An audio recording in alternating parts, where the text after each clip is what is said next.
The crime-solving nun, at the center of one of Britain's most beloved mysteries, was based on a real woman who had been a surgeon, an RAF squadron leader, and a university research fellow, and the writer who created her died just weeks after filming on the fourth series began.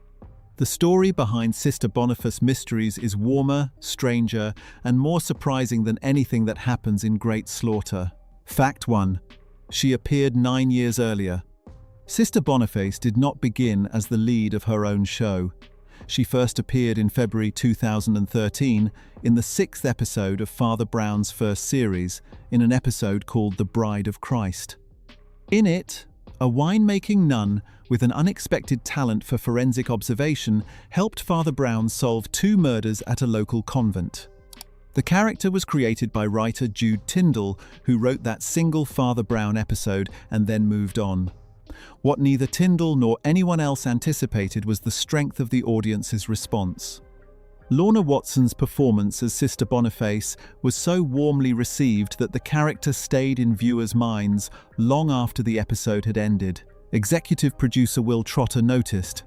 He began thinking almost immediately about whether there was a way to bring the character back.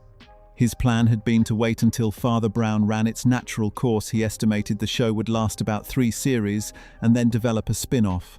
Father Brown lasted considerably longer than that. It ran to more than 100 episodes across 9 series, which meant Trotter had to find another way.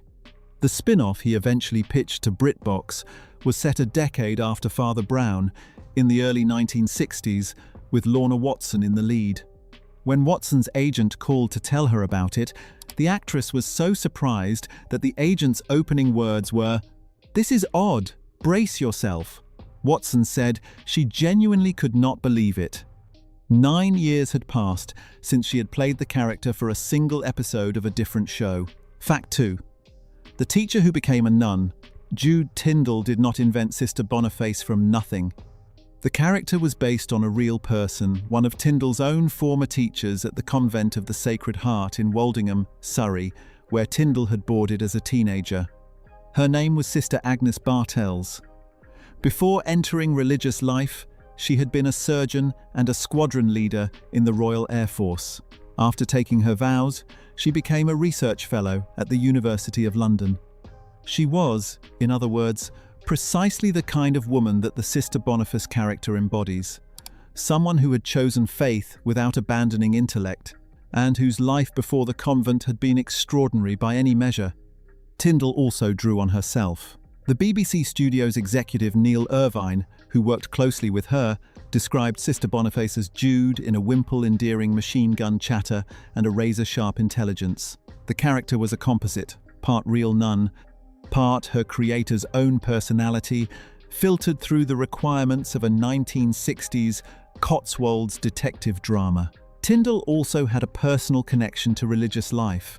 Her aunt is a nun and served as the show's religious consultant throughout its run, advising on questions of convent procedure, Catholic practice, and the details of life in a religious community that an outside writer might easily get wrong. Fact 3. The Vespa was a practical accident.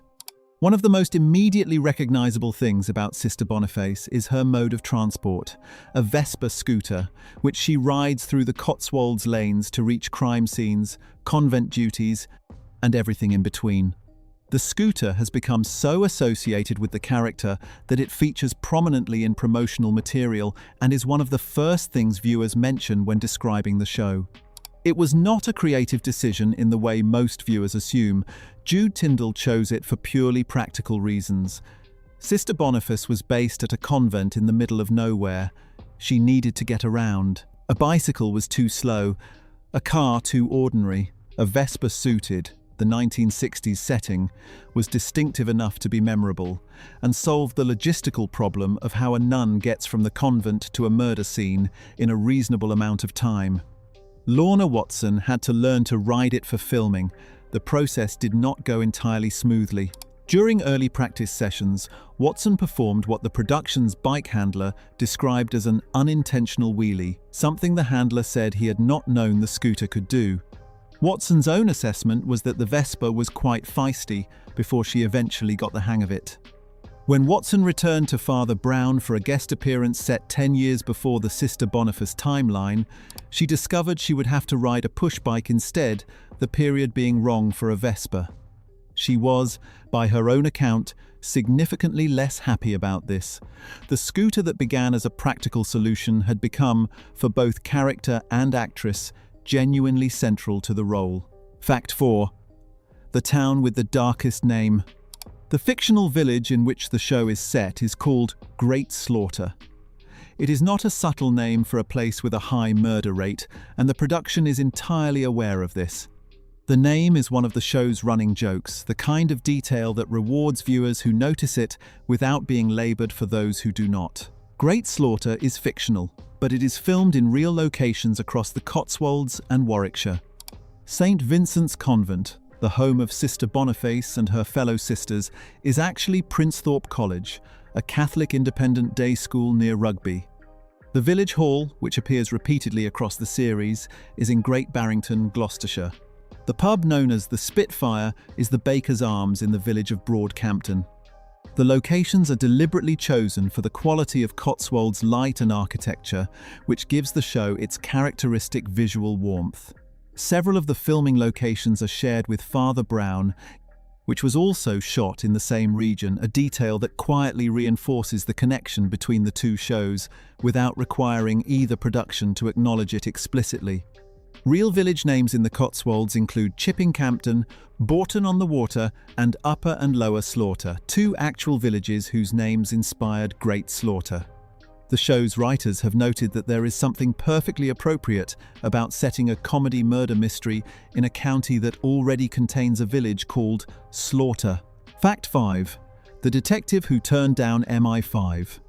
Sister Boniface is established in the show's internal history as having been approached by MI5 before she entered religious life.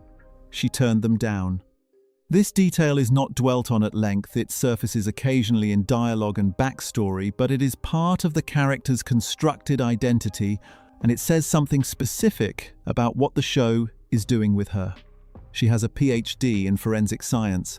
Her IQ is given in one episode as 156. She makes wine at the convent and runs a laboratory for forensic testing.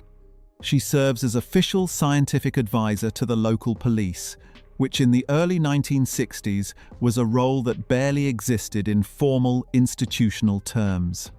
The show is set at the moment when forensic science was becoming a recognized discipline, and Sister Boniface is positioned as someone ahead of her time. The police detective she works most closely with is Detective Inspector Sam Gillespie, played by Max Brown. Their relationship is described by Watson as being like brother and sister. Gillespie does not always follow her reasoning, but he trusts her conclusions. Detective Sergeant Felix Livingston, played by Jerry Ewu, arrived in Great Slaughter from Bermuda due to a clerical administrative error, which is how the show accounts for his presence in a 1960s English village without requiring any more complicated explanation. The combination of forensic precision, religious context, and comedy of character places the show in a recognizable tradition of British detective drama. But the specific combination of those elements is new enough that the show has found its own distinct audience, one that overlaps with, but is not identical to Father Brown's. If you're enjoying this, it would mean a lot if you subscribed. It helps us keep making videos like this one. Just hit that button and you'll never miss a new one. Fact 6. Father Brown appeared in her show. The connection between Sister Boniface Mysteries and Father Brown is not just historical. In the first series of Sister Boniface Mysteries, Mark Williams reprised his role as Father Brown himself, appearing in an episode called My Brother's Keeper. It was a crossover moment that confirmed the two shows exist in the same fictional world and gave long-term Father Brown viewers a direct bridge to the new series. The timeline between the shows required careful management. Sister Boniface Mysteries is set in the early 1960s. Father Brown is set in the 1950s.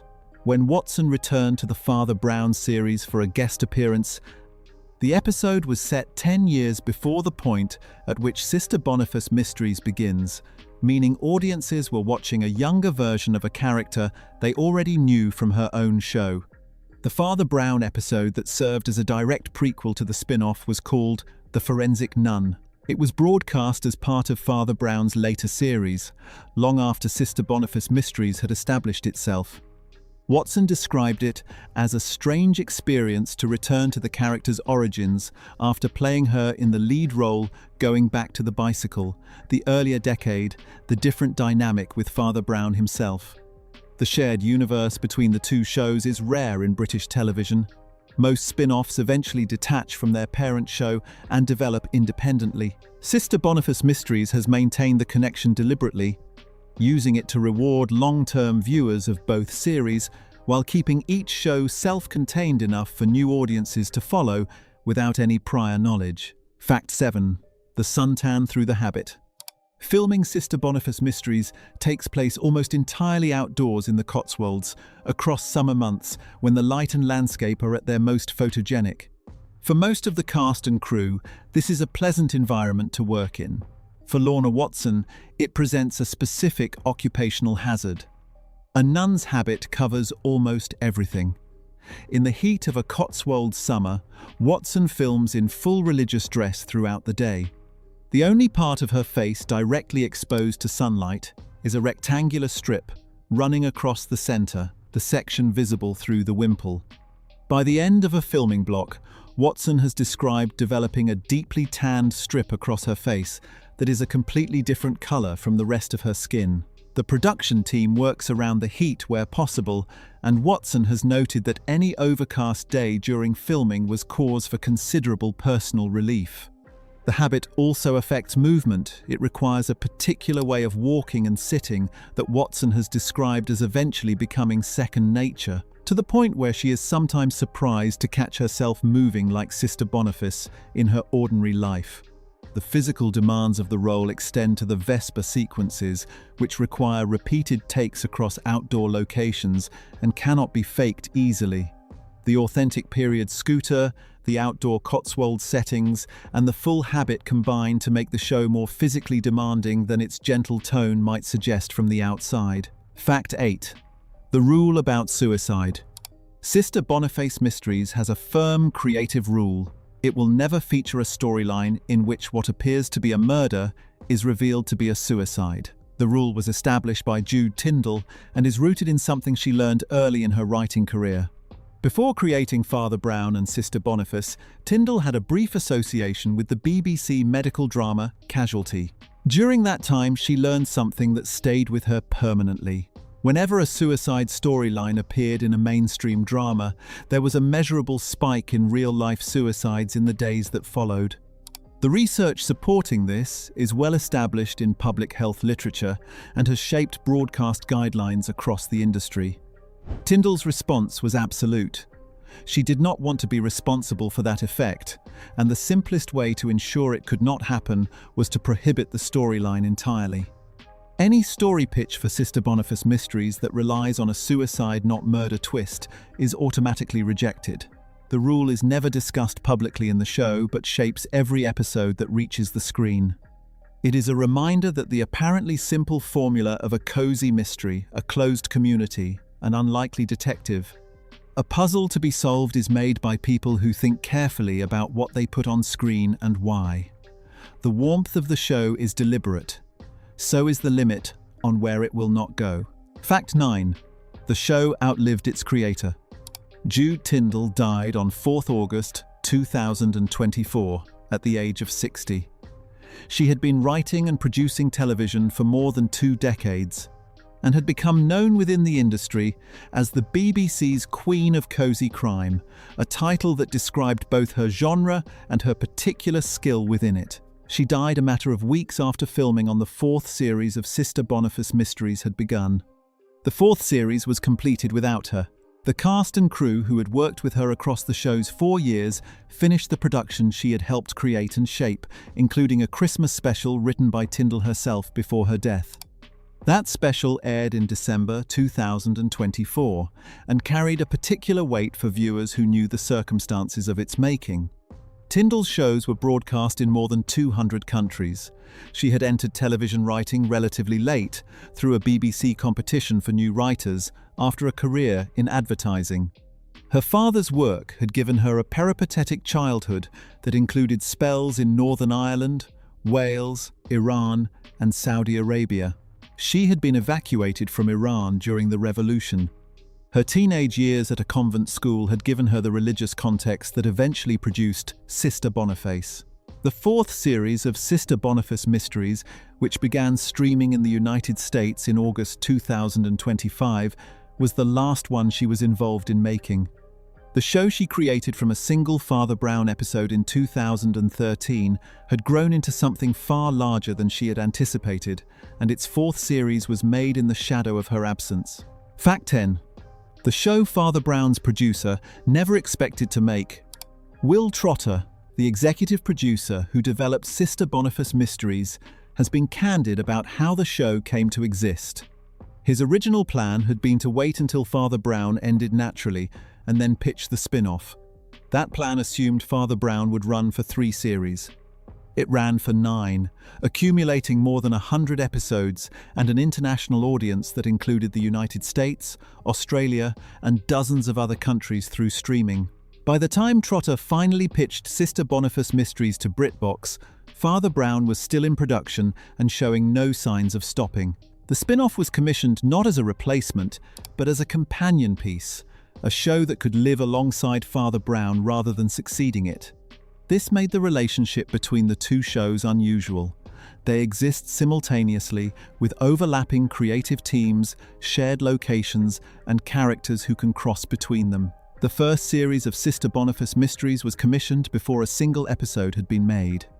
BritBox renewed it for a second series before the first had finished airing in the United States, an indicator of how confident the platform was in the format and the audience it was reaching. By the time the fourth series began filming, the show had accumulated a dedicated following that was, in certain international markets, comparable in size to Father Brown itself.